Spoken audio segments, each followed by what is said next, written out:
بەناوی خوای گەورە سڵاوتان لەبێت بینەرانی بەڕێز و خۆشەویست. حکوومەتی هەرێمی کوردستان سیستەمی پاشەکەوتی مووچەی لابرد، بەڵام تاکو ئێستا بڕیارێکی یەکلاکەرەوەی بۆ گێڕانەوەی پاشەکەوتی مووچەی فەرمانبەران نەداوە. مووچە خۆرانیش داوا دەکەن حکوومەت بە زوورین کات مووچە پاشەکەوت کراوەکانیان بۆ بگێڕێتەوە. بە میوانداری بەڕێز ئەحمەد کەرکووکی بەرپرسی ڕاگەیاندنیەتی مامۆستایانی کوردستان تاوتوێی چەند پرسێک لەبارەی کاریگەری پاشەکەوتی مووچە لەسەر دۆخی پەروەردە و فێرکردن لە هەرێمی کوردستان دەکەین. سەرەتا راپۆرتێک دەبین، دواتر لەگەڵ میوانەکەمان درێژە بەم پرسە دەین. پشتی بورینا 3 سالان سرجێبەجێکردنا سیستەمê پاشکەوتکردنا مووچê fermanberan ku li destpêka sala 2016 hat bû cêbecêkirin, hikûmeta Herêma Kurdistanê ev sîsteme helweşand. Li nihada hikûmet qerdara fermanbera yeb 8 مووچên temam, gel 34 paşkeftên مووچê. Tişênbêjin qerên her fermanberekî bi 10 milyon dînarin. Lê tanha hikûmetê hiç planek bû vegerandina vî pareyê nedanaye. Hevwelatiyên dihûkê jî dixwazin حکومت پاشکفت موچلدی پلان کارکخستی بو فرمانبرام زبرینید. ام دخواست اف پاریمایل دف حکمت کن کو پرایک کشریکا بو فرمانبر و مستاب گشتی زبرین تا و اوجی حکمت ریکا کی ببینه چه حسابه که بو مستا فرمانبر به شکل که عام وگد یانجی گل مثلا هر راتبه کی اف پاری پاشکفت کری جاره کدی بو زبرین تا و چونکه انسان فرمانبر و ماموستا بشکل که عام خلال وان 3 سال چوی دا چه بدگره کشوانا دیندار بینه چه بدگره کشوانا دینه که زور کتی سرج بروی قیران دارای او جیل هیویا هنده که اف پاره پاشکفت کری زفرت او دا جارا کدی بشین وان دینت خوب بدنه و الوی دمک و حوالاتی و فرمانبرین هرما کردستان جیانه که دجوار و بزحمت در باست کرد حکومت هرمی بیک و گهدان داخازین واب کرد و روش جیار وان برچاف ور بگیرید برو واجباج سر حوالاتیان زده کرن. هر دیسان رواستیان کفت توای بازارن هرمی لی فرمانبر و حوالاتیان گشتی و تخو هجار تایبتی خل برهمی قیرانان گرد. اتنهاجی دا حکومت اوه چنده بخودکت حنه رو دست کفت. و از ویژی نسباس یا حکمت هریمت کم یا عراقی چون که ما فکر من سرطایی دیدت امن ل ویره بجم افراد بید مایی باش کفته مایی دی کنگی دتامه نیزی که هر فرمانبر که ما موسیقی 10-12 میلیون یل دف حکمت هین بلا حکمت هریم یا عراق بید دنگ بولوی بو ما مستوى فرمانبر و گلک 10-12 میلیون دی بو مکنه حسابه که دی 40 مکن نه همه باش کفت را بو و بو ما بکنه مزگینی بو ما و دست خوشی لی بکین. يعني اگر حکمت مثلا همیر سرگ نداجی بکت قص مثلا حیوانات تشتکی کم بدتن آنجی که هر گل دانا هر موچه کی هنده کشوی پاشکفتی بدن فرمانبری چون که ما فکی وی ما فوی جنایت اخوارن قیران دست کرد دمای کاتن و حکومت هرمی دیسان وکو قارمان خونیشان دا لیا گرنگ بو توای خلک کردستان اوه کو قارمان هر دم قرن پاشکفتا موچه دمک نزیک دا بو فرمانبرام زبرینید. آمد بریفکانی کانال آسمانی پیام دهوک.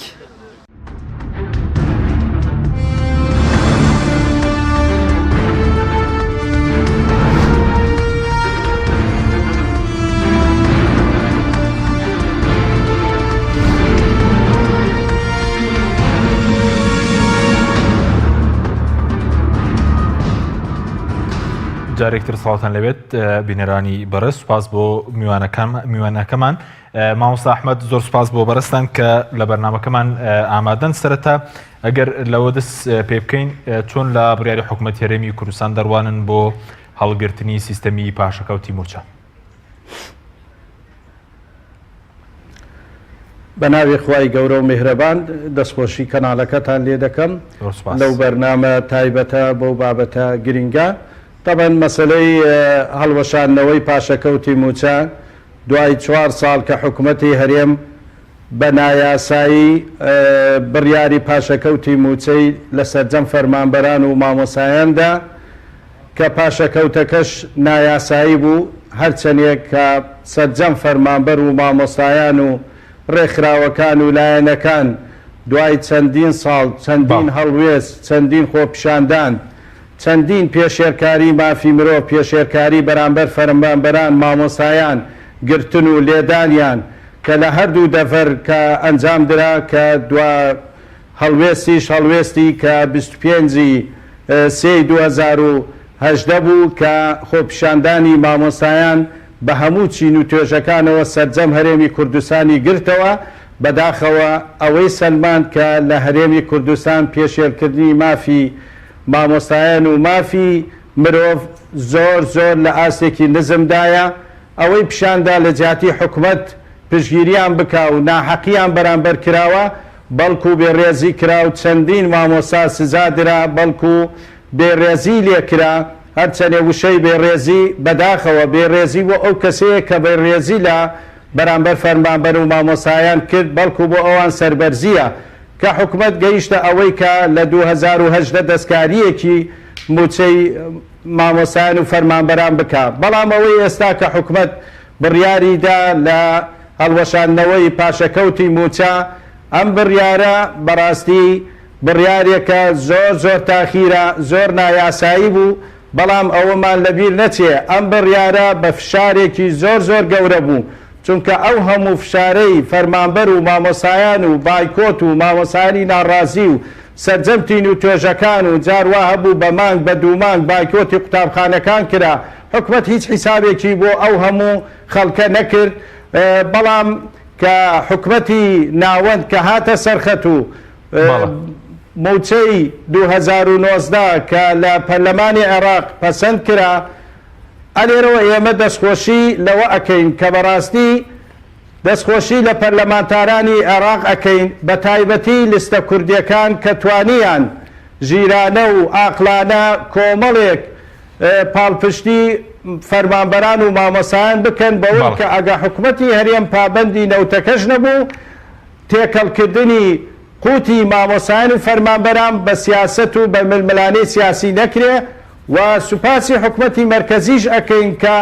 ئەو بۆ هۆکاری سەرەکی کە ئەو پارەیە ئەنێدرێت ئەنجا حکومەتی هەرێم بڕیاری هەڵوەشاندنەوەی پاشەکەوتی داوە بۆیە دەبوایە حکومەتی هەرێم پێش ئەوەی سوپاسی مامۆسایان و فەرمانبەران بکە داوای لێبوردنی لە خەڵکی کوردستان بەگشتی بکردایە بە هەموو توێژ و چینەکانەوە لەبەر ئەوەی 4 ساڵە سەرجەم توێژەکان و چین و توێژ و خەڵکی کوردستان کە کۆمەڵێ نەهامەتیان توش بوو بەهۆی ئەو قەیرانی دارایی کە فەرز کرا لەسەر فەرمانبەران بە سەدان مامۆستا و فەرمانبەر و خەڵک ڕووی لە ئاوەکانی ئیجا و تورکیا و دەوڵەتەکان کرد بەدەیان کەس بۆ قوربانی و بۆ کارەساتی گەورە و لە هەموو ڕاگەیاندنەکان باس کرا دەبوایە حکومەت داوای لێبوردن لەوانە بکە قەرەبوویان بکە قەرەبووی ئەو هەموو فەرمانبەرانە بکە کە بۆ هۆکاری جیابوونەوەی خێزان لە یەکتریا بەهۆی پاشەکەوتی موچە بە تایبەتی کەمەندامان کە ئەمان بیست بەدەیان کەمەندام لە خێزانی جیابەوە بەهۆی ئەو موچەیەوە کە دەبێت حکومەتی هەرێم داوای لێبوردنی لەوانەش بکردایە و بڕیاری قەرەبوونی سەرجەم ئەو نەهامەتیانە بداتەوە بە سەدان مامۆستا ئەتوانم بڵێن بە هەزاران مامۆستا و فەرمانبەر تووشی قەیرانی دەرونی هاتن کێشەی دارایی کێشەی سەر هەڵگرتن وازێنان بەدەیان مامۆستا بگرە بە سەدان مامۆستا فەسڵ کرا بەهۆی ئەو ناعەدالەتەی حکومەتەوە بەهۆی نەبوونی موچە و ڕویان لە شوێنی تر کرد بەڕاستی بڕیارەکە نابوایە بەو شێوە بێت دەبوایە حکومەت داوای لێبوردن کە سوپاسیش بەدەم نابێت ئێمە لێرە وەکو یەکێتی مامۆسایان پێشتریش داوامان کردووە ڕێز و سوپاسی فەرمی سەرجەم فەرمانبەرانی هەرێم کوردستان بکە بەوەی کە 2 ساڵ پلەی بەرز کرێت بۆەوەی هاوکاریەک بێ بۆ ئەوەی پاڵپشتیەک بۆی بۆ سەرجەم مامۆسایان و فەرمانبەران بەڵێ بۆچی بەڕێزت دەبوایە حکومەتی هەرێم پاشەکەوتەکەی کە ماوە دیاری بکردایە نەک بهێنێتەوە بۆ حکومەتی تازە و کێشەکان و قەیرانەکان تازە بێت کە ئەم پاشەکەوتی موچەی هەڵگرت ئەی ئەو پاشەکەوتەی کە ماوە کە زیاتر لە تقریبا 45 مانگ کە حساب بکرێ بە دقیقی ئەمانە دەبێت قەرەبوو بکرایەوە دەبێت ڕێوشێنی بۆ دابدرایە نەک بڵێ ئەگەر ئێمە هەمان بێ یا حکوومەتی مرکزی ئەیدا ئەوە لەسەر حکوومەتی هەرێمە دەبێت قەرەبووی پاشەکەوتەکەش بدا و بکرایە بەڵێ مامۆستا بەڕێز وتت دەبوایە سەرۆکی حکوومەت داوای لێبوردنی کردبایە بۆچی پێ دوایە دەبووە داوا لێبوورنی کرد بەیان هەڵوێستی حکوومەت یارێم پێویستی بە سوپاز نییە کە پاشەکەوتی هەڵگرتووە؟ نەخێر مەسلەی پاشەکەوت و هەڵگرتنی پاشەکەوت ئەمە دەستکەوت نییە، ئەمە ئیمتیازاتێک نییە، ئەمە زوڵمێک کە 4 ساڵە لە سەرجەم فەرمانبەرانی هەرێمی کوردستان کراوە، ئەمە بە زوڵم کراوە، کۆمەڵێ پاساوی هێنایەوە. ئەم مەسلەی هەڵگرتنی پاشەکەوت لە دەسەڵاتی حکوومەتی هەرێم نەبوو، ئەمە لە دەسەڵاتی پەرلەمانیش نییە، لە هیچ دەوڵەتێک. یۆنان بە یۆنانی خۆی زیاتر لە 500 ملیار قەرزارە ئێستاش دەستی بۆ مووچەی فەرمانبەران نەبردووە، مووچەی بەردەوامە. دەوڵەتەکانی تر بە هەمان شێوە کە زۆرجا پێمانەڵێن ئێرە سوودان نییە یان فڵان شوێن نییە، ئەو شوێنانە یەک مانگ مووچەیان دوانەخستووە. حکوومەتی هەرێم مەرکەز مووچەی دوانەخستووە کە تووشی ئەو هەموو قەیرانە هاتووە. بۆیە دەبێت حکوومەت ئەمە دەستکەوت نییە، ئەمە دەبێت داوای لێبوردن بکات، دەبێت قەرەبووی ئەو 4 ساڵەی فەرمانبەران و خەڵکی بەگشتی بکات، دەبێت قەرەبووی خانەنشینە بکات کە 36 ساڵە 32 ساڵە 34 ساڵە خزمەتی کردووە کە خانەنشین کراوە هەتاکو ئێستا دەمانگ مووچەی وەرنەگرتووە بەس لە مانگی 2018. کەم ئەندامان ئەمانە زوڵمێکی گەورەیە، ئەمە بە دەستکەوت دانادرێ، ئەمە فشارێک بوو کرا کە بەداخەوە ئەمە دەبێت بەڕاستی ئەمە دەبێت هەڵوێستە وەرگترێ بەرامبەر ئەم حکوومەتە، چکە ناکرێ ئەمە بکرێتە دەستکەوت. ئەمە زوڵمێکە کراوە، بەڵام ئێستا بڕیاری هەڵگرتنی زوڵمەکە دراوە لە ئاخری کاربەڕێخستنی حکوومەتەکە و حکوومەتی داهاتوو دێت ئەوە بارگرانیەکی زۆرە. ئێمە وەکو یەکێتی مامەسایان داوا ئەەکەین ئەو پاشەکەوتی مووچەیەش دەبێت بەرنمەیەکی بۆ دانرێ کە ئێمە لە پێش خۆمان بەرنمەیەکمان بۆی داناوە پرۆژەشمان هەیە بۆ هەڵگرتنی پاشەکەوتی مووچە و بە چه ئالەتێک بێ لەگەڵ حکوومەتی تازەیە. بەڵێ بەڕێزت ینی پێ دوایە کە ئێستا پاشەکەوتی مووچە هەڵگیراوە بۆی بودجەی 2009 عێراقەوە پێ دوایە گەرم بڕەپارەیە لە بەغدادەوە زەمانەتی نەبووایە حکوومەت خۆی ئەم کاری ئەنجام نەدەدا؟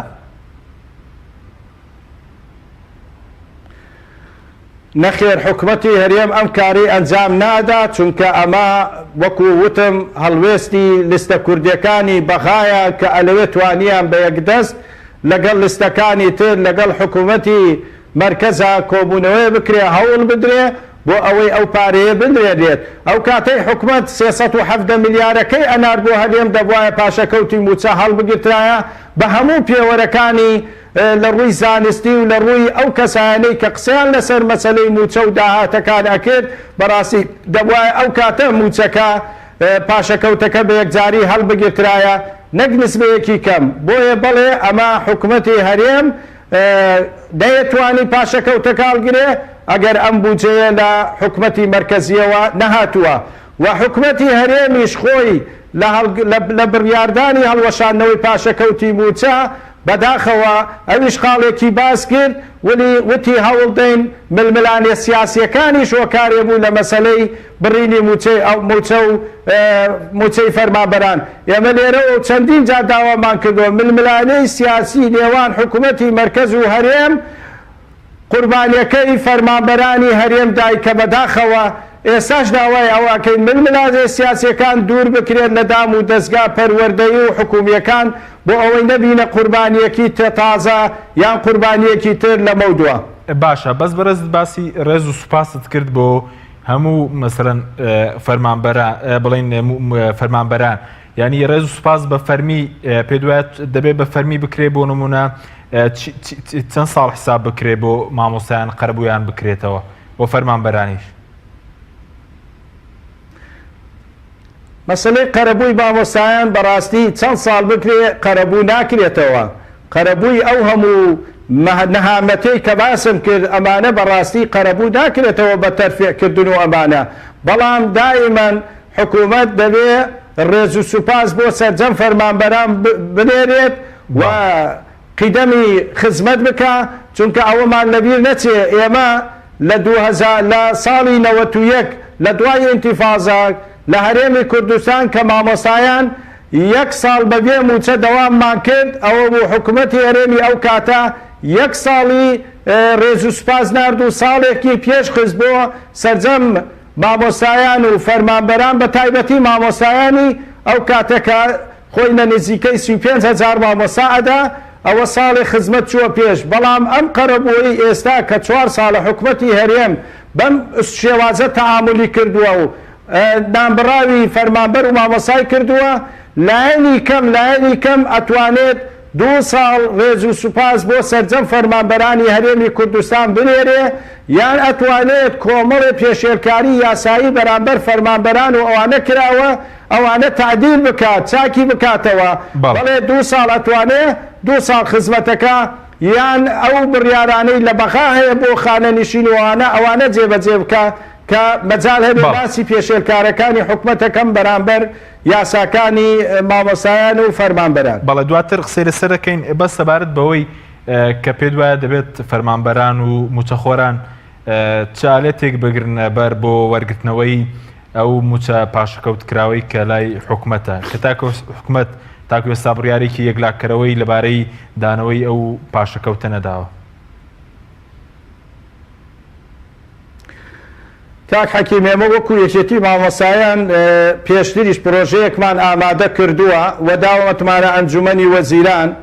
و بۆ وەزارەتی پەروەردە ناردوومانە گەڕانەوەی پاشەکەوتی موچە دوای هەڵوەشاندنەوەی پاشەکەوتی موچە کە بڕیاری لێدرا پاشەکەوتی موچە هەتاکو ئێستا ئەو داتانەی لەژێر دەستمە تقریبان نزیکەی 45 مانگ حکومەتی هەرێم قەرزاری سەرجەم فەرمانبەرانە کە 16 موچەی تەواو لەگەڵ 29 موچەی بە پاشەکەوتەوە حکومەتی هەرێم ئێمە لە پرۆژەکەمانە بەو شێوەیەیە بانقی حیسابی بانقی بۆ سەرجەم فەرمانبەران بکاتەوە ئەم حیسابی بانقیە ئەو کاتە کەمترین مامۆستا کەمترین فەرمانبەر نزیکەی 15 ملیۆنی لای حکومەتی هەرێمە و بۆ زانکۆ ئەوانەش ئەگاتە نزیکەی 100 ملیۆن بۆیە ئەمە ئەگەر بانقی حیسابی بکاتەوە بۆ سەرجەم فەرمانبەران ئەو کاتە هەر کەسە و ڕەسیدی خۆی زانێت کە بڕیاریان داوە حکومەت بڕیاریدا بانقی حیسابی بکرێتەوە وەکو بەغا ئەم بانقی حیسابیە ئەتوانێت حکومەتی هەرێم 2 بەش جیا بکاتەوە بەشی هەرێم مامۆستایان و فەرمانبەرانی هەرێم هەرچی قەرزی حکومەتە لایەن ئەتوانێت لە ڕەسیدیان کەمی کاتەوە ئەمە خاڵی یەکەم خاڵی دووەم مامۆستایان و فەرمانبەران ئەتوانن لەو ڕەسیدا حکومەتی هەرێم ماگانە شتێکیان بۆ تەرخان بکە بتوانن سەحبیکەن زائیدەن موچە تەواوەکەی خۆیان بۆ مامۆستایانی ناوچە دابێنراوەکان بە کەرکووک و دەوروبەر و ئەمانەی لەبەرەوەی کە هیچ امتیازاتێکی حکومەتی هەرێم شوملیانی نەکردووە ئەتوانێش ئەویش بە عالیەتێکەوە نزبەیەکی باش بانگانە بۆ مامۆستایانی ناوچە دابێنراوەکان و فەرمانبەران بگەڕێنێتەوە وەکو قەرەبوویەک بەرامبەر ئەوەی کە قەرزەکان لە فەرمانبەرانی هەرێم ئەگەڕێنێتەوە ئەمە عالیەتێکی زۆر چاکە کە مامۆستا و فەرمانبەر بزانێت ڕەسیدی خۆی چەنە و دوای ئەوەش ئەتوانێت هێواش یان حکومەت ئەتوانێت امتیازات بدا مەسەلەن سیارە لە ڕێی سیارەوە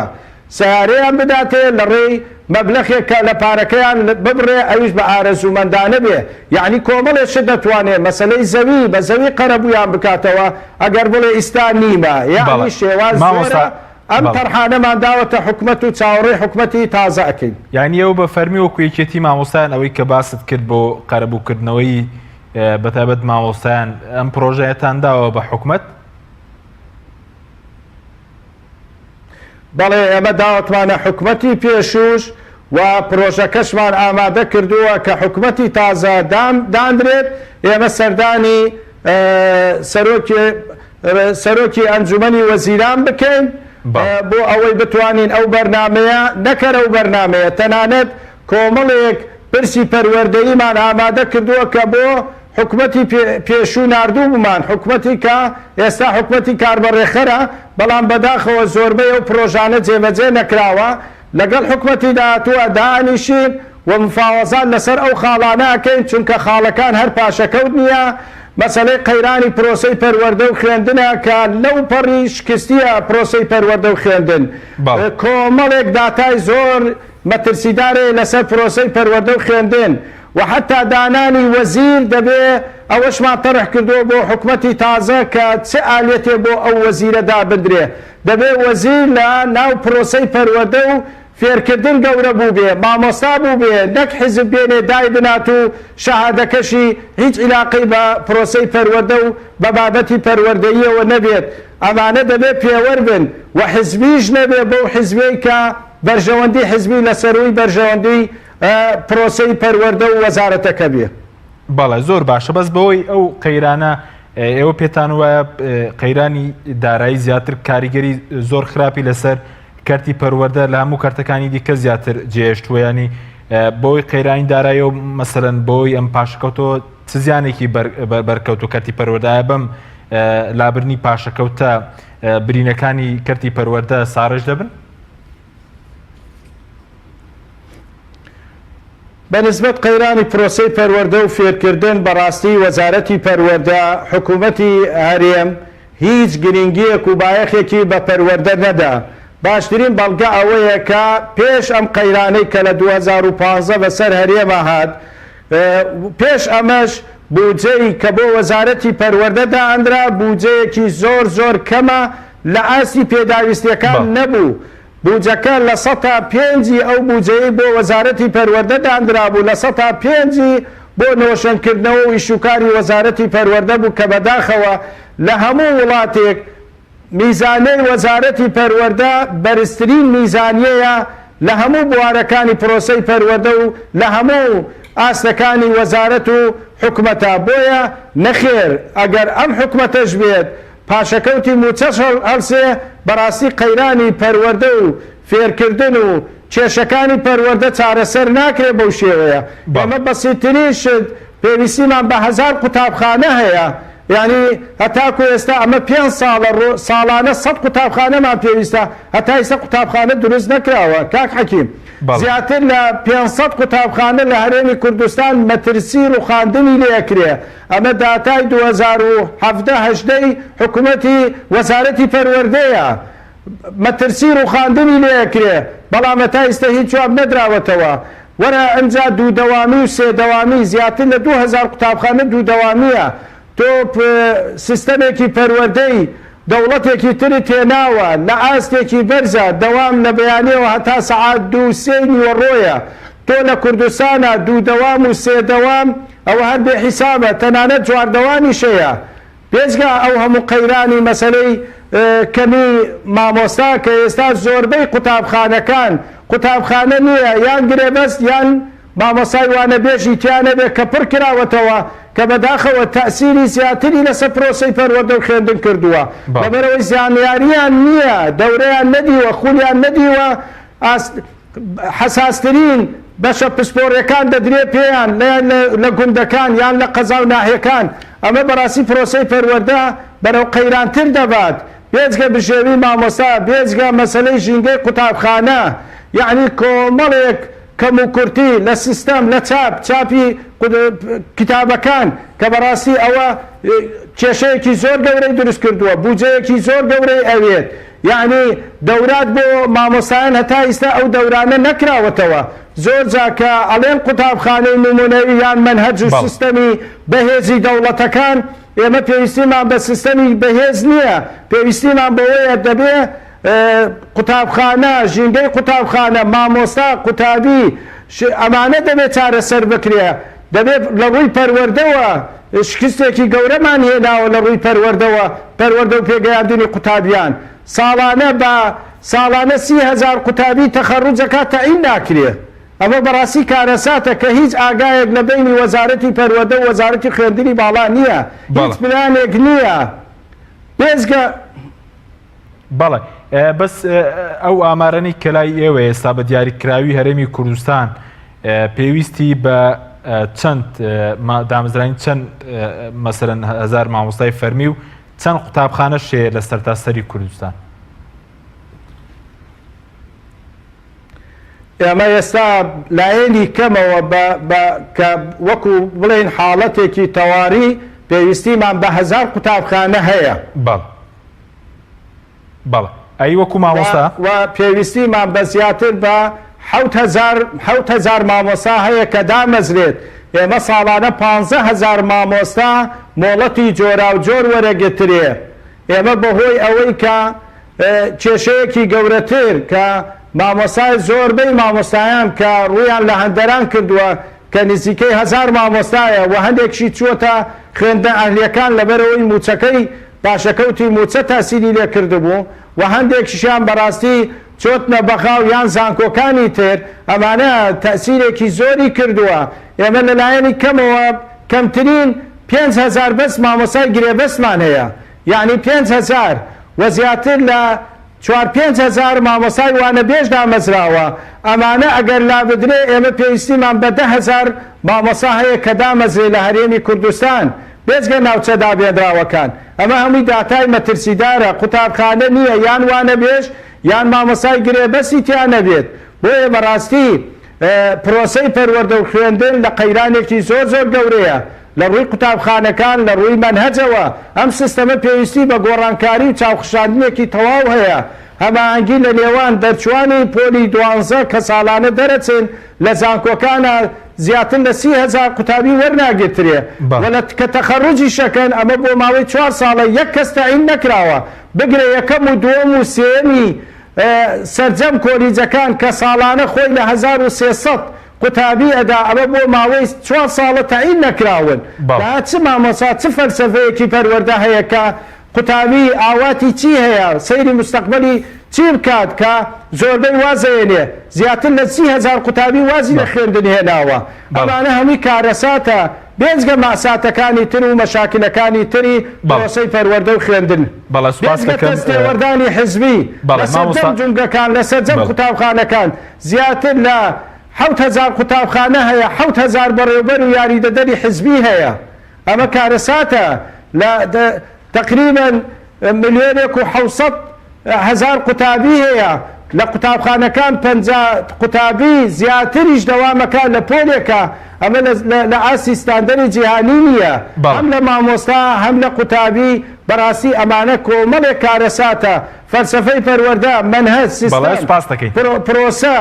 بودجەی نییە حکومە وەزارەتی پەروەردە بەڕاستی بۆ ئاگداری زیاتر لە 250 قوتابخانە لەلایەن خێرخوازەوە دروستکراوە لە هەرێمی کوردستان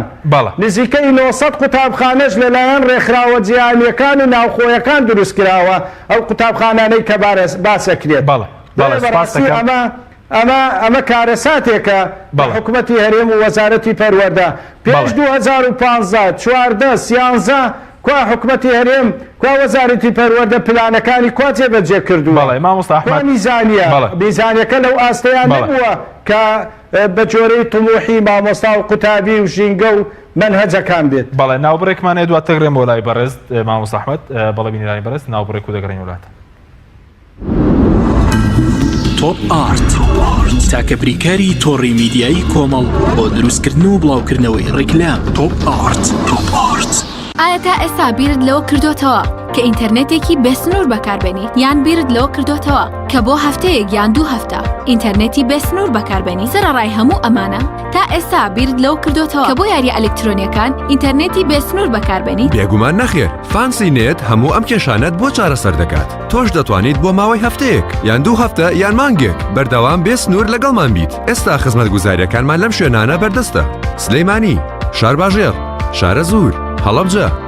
سەی سادق عربەت پێنجوێن بازیان تاسڵوجە و زەرگوێز فانسی نێت هەمیشە ئینتەرنێتی بێسنوور کۆمپانیای کەنعان کۆمپانیای کەنعان وەکیلی سەرەکی یەزدەسپار لە عێراق باشترین بۆری بۆ بینە و باڵەخانەکان بە سیستەمی ژێرزەوی هەڵواسین گەرمی ئەرزی و ئاوی خواردنەوە بە ستانداردی ئەڵمانی بۆریەک بە مەوادی PPCV بەرگەی پلەی گەرمی بەرز دەگرێت و دژە بەکتریایە ڕووپۆش بە ڕەنگێکی سپی کە هیچ چەوریەک لەخۆ نەگرێت بۆریەک بە مەوادی PPMD کێشی کەم ڕێگر لە دەنگی تێپەڕبوونی ئاو بۆریەک بە مەوادی PPC دژ بە گۆڕانی کەشوهەوا دژی سووتانە و بەرگەی جوڵەی سروشتی باڵەخانەکان ئەگرێت بۆریەکانمان بۆ سیستمی ژێرزەوی هەڵواسین گەرمی ئەرزی و ئاوی خواردنەوە بەکاردێنرێت. کۆمپانیای کەنعان وەکیلی سەرەکی لە عێراق ناونیشان فەرعی یەکەم سلێمانی بەرامبەر دادگای کۆن پێشانگای ئارام، فەرعی دووەم سلێمانی زی لە سوتاوەکە پێشانگای هاوکار.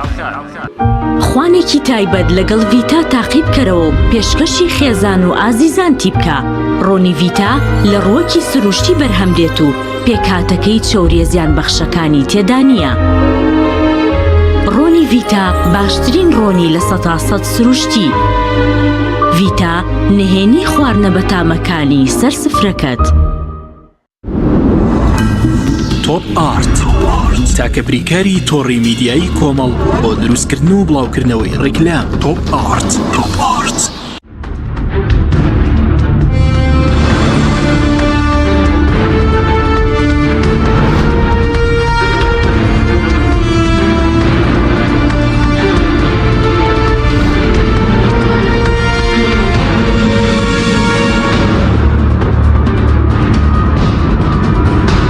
جارێکتر سڵاتان لەبێت بینەرانی بەرز ماوە سەحمە دەگە بگەڕێم وڵای بەرز سەبارەت بۆی کە بەرز وتت بەوەی قەیرانی دارایی ژمارێکی زۆر مامۆستا مەسەلە ڕۆشنەتە دەرەوە ژمارێکی زۆر پرۆفیسۆر لە زانکۆکانی هەرێمی کوردستان چوونەتە زانکۆ هەلیەکان یاخود بەغداد یاخود وڵاتانی دەرەوە. چۆن دەکرێت جارێکی تر ئەمانە بهێنرێنەوە و سوودیان لێوەربگیرێتەوە؟ بەڵێ بەپێی ئەو داتایانە بڵێ بە ئەتوانم بڵێم بە سەدان مامۆسا چۆتنە دەرەوە بە تایبەتی مامۆسایانی خوێندنی باڵا کە پرۆفیسۆر وانن هەندێکیان داوای خانەنشینی کردووە و چووە لە خزمەتی بڵێن زانکۆ ئەهلیەکانە و هەنێکشی خۆی گواستۆتەوە سەر زانکۆکانی حکوومەتی هەرێم و هەنێکشیان چۆتنە دەرەوەی وڵات. قەرەبووی ئەمانە بەو شێوەیە دەکرێتەوە کە حکوومەتی هەرێم بەڕاستی پێداویستی و امتیازاتی مامۆسایانی بەگشتی و مامۆسایانی خوێندنی باڵا بە تەواوەتی حەق و حقوقیان بدا. یعنی ئێستا بەسیترین شت 400 مامۆستای هەڵگری بڕوانامەی باڵا خەڵکی شاری کەرکووکن لە هەرێم دەخوێنن لە زانکۆکانی هەرێمن و زانکۆی کەرکووکیش پێویستەیەکی زۆری بە مامۆسای کوردەیە کە بەداخەوە خوێندنی کوردی بە کوردیە لە 12 پۆلی 12 کاتێتە زانکۆی کەرکووک مامۆسا نییە تەرجمەیان بۆ بکە. ئەوانی زمانی عەرەبی لەبەرەوەی گرنگی پێ نادرێت لە خوێندنی کوردیە و لە هەرێمیش ئێستا بەڕاستی کە دوا بڕیاریش ئەوەیە کە خوێندنی باڵا ئەڵێ بۆ بەشە زانستیەکان قوتابی سەرپشکە لە خوێندنی لە دەرسی وانەی کوردی و عەرەبی ئایا بۆی بژمێرێت یان نەژمێرێت کە ناڕەزایی چەندێک دەربڕا بەڵام هیچ حسابێک نەکرا بۆ ئەو هەڵوێستانە. بۆیە دەبێت حکوومەتی هەرێم دەبێت چاوخشانەیەکی تەواو بە پرۆسەی پەروەردە و خوێندن و بژێوی مامۆسایان بکە لە ئاستێکی وابێت کە مامۆسا بتوانێت خۆی دەوامی خۆی بە تەواوەتی بکە بتوانێت بێت خزمەتی زانکۆکان بکات. بۆیە پێویستی بەوەیە کە حکوومەت امتیازاتیان بداتێ. بەسیترین امتیازات زەوی هەتا ئێستا زەوی لە تقریبەن 2007 وەستاوە. یعنی دەبێت کۆمەڵی امتیازاتیان بدرێتێ بۆ ئەوەی ئەو سەرمایە بگەڕێنەوە ئەگەر نا بەڕاستی زانکۆکانمان تووشی کارەساتێکە بن و تەنانەت وەزارەتی پەروەردەش بەهۆی ئەو هەموو کەمی مامۆسای نقصانیەوە تووشی کارەسات بێ چونکە ناکرێت بە گرێبەست و بەوانە بێشتۆ بتانی دەرسە سەرەکیەکان پڕ بکرێتەوە کە ئەبێتە هۆی دابەزینی ئاستی خوێندن لە هەرێمی کوردستان. بەڵێ بەس مامۆستا سەبارەت هەم بە مامۆسایانی وانە بێش و هەم گرێبەستیش کە کێشیان هەیە ئێوەکو یەکێتی مامۆسایان بۆ تا ئێستا نەتانتوانی فشار لەسەر حکومەت دروست کە مامۆسای گرێبەست هەیە مەسەلەن خزمەتی زۆرە بەڵام نەکراوە بە هەمیشەیی وانە بێش هەیە نەکراوە بە مەسەلەن گرێبەست و هەمیشەیی ئێوە دەتوانن چی بکەن؟ ئێمە پرۆژەیەک ئێمە چەندین جار لەگەڵ حکوومەتی هەرێم لەگەڵ خودی وەزیری پەروەردە وەزیری خوێندنی باڵا تەنانەت وەزارەتی دارایی کە عەقدی لەگەڵ مامۆسایانی گرێبەست کردووە بەوەی کە تا 3 ساڵ بە گرێبەست بێت دوای 3 ساڵەکە مامۆستاکە ڕاستەوخۆ تەعین نەکرێ بە بیانووی ئەوەی کە بودجەی هەرێم پەرلەمان لە ماوەی ئەو 4 ساڵەیە هیچ بودجەیەکی پەسەند نەکردووە بە بیانووی ئەوە دەیوت ئێمە ڕامان گرتووە بۆیە بەڕاستی حەقی خۆیانە لە ڕووی یاساییەوە ئێمە چەندین دار و دوا بڕیاریش کە بەڵێنی دا وەزیری دارایی بە دانیشتنی ئەخیرمان لەگەڵی بە یەکێتی مامۆستایان کە بودجەی لە پەرلەمان بودجەی هەرێم تەصدیق بکرێ هەرچی مامۆستایانی گرێبەستەیە کە زیاتر لە 5,000 مامۆستایە هەمویان تەعین بکرێ و داواشمان کردووە وانە بێژەکان بکرێنە گرێبەست و مانگانە لە کاتی خۆشی پارەی گرێبەست و وانە بێژی بدرێت و هەوڵیشمان داوە چەختیشمان کردووە لەسەری و داکۆکیشەکەین ئێستا چاوەڕێی تشکیلی حکومەتی هەرێمین کە بۆ ئەوەی بودجەی 2019 پەسەند بکرێ ئەوە وعد دراوە کە سەرجەم مامۆستایانی گرێبەست تەعین بکرێن و مامۆستایانی وانە بێژیش بکرێنە مامۆستای گرێبەست. بەڵێ زۆر باش ئەگەر باسی و پێشێلکاری یاسانە بکەین کە وەزارەتی دارایی و پەروەردە لە ماوەی 4 ساڵی ڕابردوو لە کاتی قەیرانی دارایی بەرامبەر بە موچە خۆران و بەتابەتی توێژی مامۆستایان و فەرمانبەرانی وەزارەتی پەروەردە کراوە ئێ دەتوانن چی بکەن بۆی کە ئەو ئیجراتە یاساییانە هەڵبۆشێنرەوە کە لە خزمەتی ئەو توین و توێژەدانە بوون. یەکێک لەو پێشێرکاریانە کاک حەکیم خۆی ئەنجومەنی وەزیرانی حکومەتی هەرێم بە بڕیاری خۆی لە 95 کە بڕیاریدا کە سەرجەم فەرمانبەران بۆیان هەیە 5 ساڵ ئەتوانن 5 ساڵ مۆڵەتی بێموچە وەرگرن و ئەو 5 ساڵش بە خزمەت حیسابە تەنیا وەزارەتی پەروەردە و لە وەزارەتی پەروەردەش تەنیا مامۆسایان نەک فەرمانبەران مامۆسایان بۆیان نییە بە بڕیارێکی کۆنی حکومەتی بەعس کە بڕیارەکە بڕیاری حکومەتی بەعسە کە پێشوو دەری کردووە بۆ هەر مامۆسایەکی ئەو کاتە بۆی هەیە 2 ساڵ مۆڵەتی بێموچە وەربگرێ و بە خزمەتیش حساب نەکرێ کە ئەمە بەڕاستی پێشێرکاریەکی زۆر گەورەیە کە حکومەتی هەرێم و ئەنجومەنی وەزیران و پێشێرکاری حکومەتی هەرێم مخالفی بڕیارەکەی پەرلەمانی عێراق و ئەنجومەنی وەزیرانی عێراقە لە ئەنجومەنی وەزیرانی عێراق و پەرلەمانی عێراق هەر فەرمانبەرێکی حکومەتی مرکزی بۆی هەیە 5 ساڵ مۆڵەتی بێموچە وەربگرێ بە پارەی بنەڕەتی موچەی بنەڕەتی تەواوەتی ئەدرێ پێی و بە خزمەتیش حسابە بۆ خانەنیشین ئەمە خاڵێک کە چەندی جار لەگەڵ ئەنجومەنی وەزیران لەگە خودی وەزیری پەروەردەیە کۆبۆتینەوە بەڵام هیچ وەڵامێکیان نەبووە و جوابمانیان نەداوەتەوە بە تایبەتی ئەمە پێشێرکاریەکی گەورەیە و بەهۆی ئەوە وەشکاک حەکیم لە 2017 زیاتر لە 500 مامۆستا فەسڵ کرا بەهۆی ئەوەی 2 ساڵەکەیان بۆ نەکرایە 3 ساڵ تازە نەکرایەوە 2 ساڵ مۆڵەتی بێموچەیان وەرگرتووە و چۆتنە هەندەران یان چۆتنە لەگەڵ شەریکەکان یان لە قوتابخانە هەلێکان دەوامیان کردووە یان لە دەرەوەی وڵات بەهۆی ئەوەی کە وەزارەتی پەروەردە بۆیانی تازە نەکردەوە هەر هەمووی فەسڵ کرا کە ئەمە مافێکی ڕەوای خۆیانە پێشێنی یاسایە پێشێنی یاسای تری زۆر کراوە لە یاسای یەکێتی مامۆستایان کە پەرلەمان تەصدیقی کردووە و سەرۆکی هەرێمی ئەوسا تەوقیعی کردووە بەڵام وەزارەتی پەروەردە و خوێندنی باڵا پێشێنی ئەو یاسایان کردووە کە باسی ئەکات کە دەبێت سەرجەم لیژنە پەروەردەیەکان و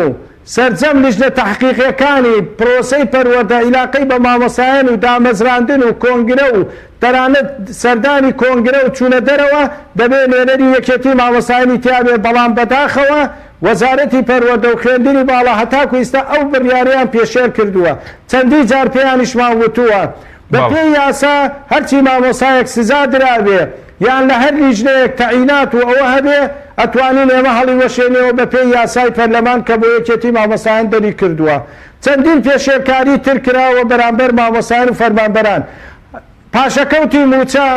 گەورەترین نایاساییە کە ئەنجومەنی وەزیران بەرامبەر فەرمانبەران دەری کرد کە ئەنجومەنی شورا کە ئەو بڕیارەی بە هەڵەدانا و هەڵی وەشاندەوە بەڵام هیچ جوابێک نەبوو نا دادوەر هیچ کەسیان نەهاتنە سەرخەت بەڵام بۆشتی تر جاروایە لاوەچیە قەزیەکە گەورە ئەکرێتەوە کۆمەڵە پێشێرکاری گەڕانەوەی مامۆسایانی ناوچە دابێنراوەکان بۆ سەر کەرکووک و بەخا کە ئەمە بە پێی یاسای حکومەتی هەرێم بە پێی یاسای حکومەتی بەخا ئەنجومەنی وەزیران پەرلەمانی عێراق هەموو فەرمانبەرێک بۆی هەیە لە هەر شارێک لە شارەکان بگوازرێتەوە نەقڵ بێت ئەمە وەزارەتی پەروەردەی بەخاش ئەم بڕیارە هەیە لە 2017 بەڵام هەتا ئێستا جێبەجێ نەکراوە ئەم پێشێرکاریە مامۆسایانی ناوچە دابێنراوەکانی پێ مەحروم کراوە کۆمەڵی یاسای تر هەیە پێشێرکاری کراوە دانانی بەڕێوەبەری یاریدەدەر کە بە پێی حیزبیە لە خوێندنی باڵا بە هەمان شێوە بۆ بەشەکان هیچی پێوەری یاسایی نییە بەڵکو پێوەری حیزبی و شخصی و بەرپرسیارەتیە زۆر باشە بەس باسی مامۆسایانی ناوچە دابڕێنراوەکان کرد بەگشتی ئێستا کێشەی خوێندنی کوردی لە کەرکووکیەوە کێشەی و مامۆسایانەی کە ئێستا لەو ناوچانە داوام دەکە ژمارەیان چەندەوە کێشەکانیان چین کێشەی مامۆسایانی ناوچە دابێنراوەکان کە بەڕاستی بەداخەوە ئەم کێشەیە ئەوە ماوەی تقریبان 16 ساڵە چارەسەر نەکراوە کە ئێستا زیاتر لە تقریبان ئەتوانم بڵێم 7650 مامۆستا و فەرمانبەران لە بەشی خوێندنی کوردیە کە تقریبان لەو 6300 مامۆستا تقریبان لە بەشی خوێندنی کوردیە ئەوە ماوەی 16 ساڵە لە هەرێم گەڕاوتنەوە یان دامەزراون لە دوایەوە ئەم کێشەیە هەتاکو ئێستا مامۆستایان لە کەرکووک حیسابی تەنسیبیان بۆکرێ بە هیچ ڕێگا و یاسایەک تەنسیب لە 3 ساڵ یان لە 2 ساڵ زیاتر دەبێت تەسبیت بکرێ یان بگەڕێتەوە بۆیە کێشەی مامۆسایانی خوێندنی کوردی هەر مامۆسایان نییە یەک مامۆسایانی خوێندنی کوردی مەحروم بوونە لە هەموو امتیازاتەکانی حکوومەتی هەرێم و حکوومەتی مەرکەزی دوو مامۆسایانی ناوچە دابێنراوەکان بە تایبەتی کەرکووک بەڕێوەبەرایەتی خوێندنی کوردی لە کەرکووک ساڵ بە ساڵ لە هەڵکشاندنە و لە بەرەو دواوە دەڕوە کە لە قوتابخانەکانی بێت لە پرۆسەی پەروەردە و خوێندن بێت لە مافی قوتابی بێت لە مافی مامۆسا لە ژینگەی قوتابخانە هیچ امتیازاتێک لە کەرکووک شملی مامۆسایانی خوێندنی کوردی ناکە ئەگەر لە بەخاوە هەر بڕیارێک بێ بۆ ئێمە کێشەکان ساڵ بە ساڵ قوتر بووە چەندین دار سەردانی ئەنجومەنی وەزیرانمان کردووە خۆم لە 2016 لە 17 لەگەڵ خودی سەرۆکی هەرێم خودی سەرۆکی ئەنجومەنی وەزیران باسی ئەو کێشانەمان کردووە بەڵام هیچ چارەسەرێک نەکراوە چارەسەری ئەوەیە کە خوێندنی کوردی لە ناوچە دابێنراوەکان بەڕاستی بگەڕێنەوە سەربەخە بە هەموو ستافەکانەوە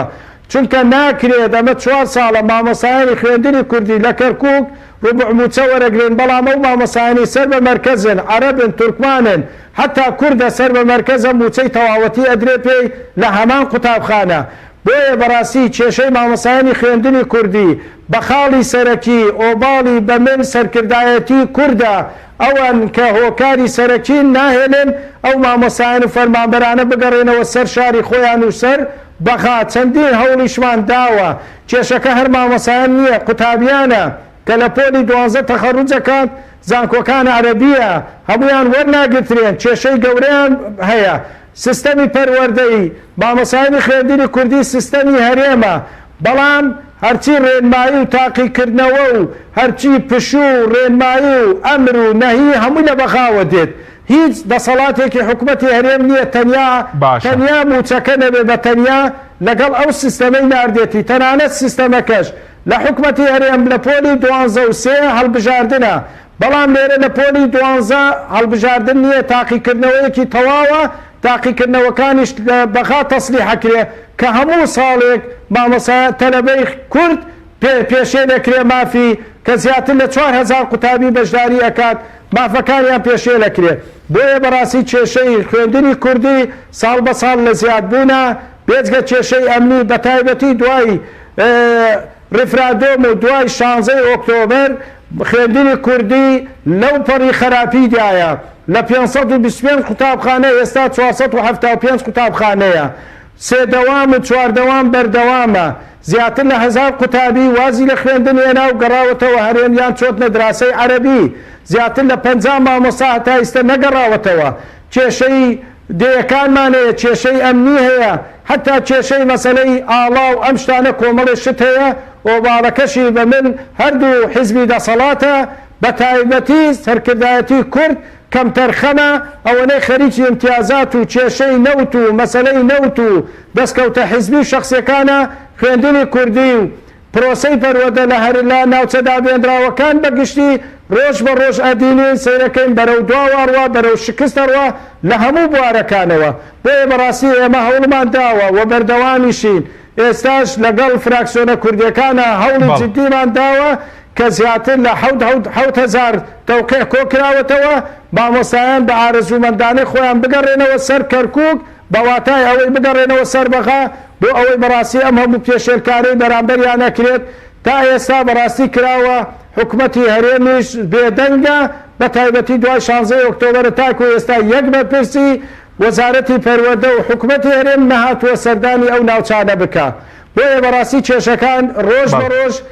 لە قولاییە ڕۆژ ڕۆژ بەرەو شکستەڕوە تەنانەت کتێب کە کتێب لە سلێمانیەوە هات بەهۆی گومرکەکە زیاتر لە